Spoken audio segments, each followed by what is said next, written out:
അച്ഛനെ മകൻ വെട്ടിക്കൊന്നു. തിരുവനന്തപുരം വെള്ളറട കിളിയൂരിലാണ് സംഭവം. കിളിയൂർ സ്വദേശി ജോസിനെയാണ് മകൻ പ്രജിൻ കൊലപ്പെടുത്തിയത്. കൊല നടത്തിയ ശേഷം പ്രജിൻ പോലീസിൽ കീഴടങ്ങി. വിവരങ്ങളുമായി മീര മനോഹരൻ ചേരുന്നു. മീര, എപ്പോഴായിരുന്നു ഈ സംഭവം? എന്തായിരുന്നു പ്രകോപനം? സമയം മുന്നെയാണ് ഇത്തരത്തിൽ പിതാവിനെ മകൻ വെട്ടിക്കൊന്നതായുള്ള ഒരു വാർത്ത നമുക്ക് മനസ്സിലാക്കാൻ സാധിക്കുന്നത്.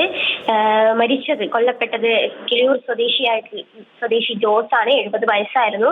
ഈ കൊലപാതകത്തിന് പിന്നിലുള്ള കാരണം എന്താണെന്നതിൽ വ്യക്തതയില്ല. ലഹരി ഉൾപ്പെടെയുള്ളതിന്റെ സാന്നിധ്യമാണോ അതോ സാമ്പത്തികമായുള്ള വിഷയങ്ങളാണോ എന്നത് ഉൾപ്പെടെയുള്ള കാര്യങ്ങൾ അന്വേഷിക്കുകയാണ്. ഈ കൊലയ്ക്ക് ശേഷം എന്തായാലും പ്രതി പോലീസിൽ സ്വയം സറണ്ടറായി എന്നുള്ള വിവരമാണ് നമുക്ക് ലഭിക്കുന്നത്.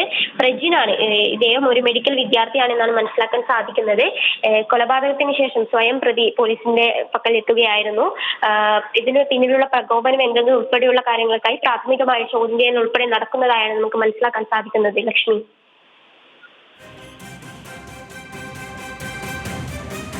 മീര മനോഹരൻ, തിരുവനന്തപുരത്ത്.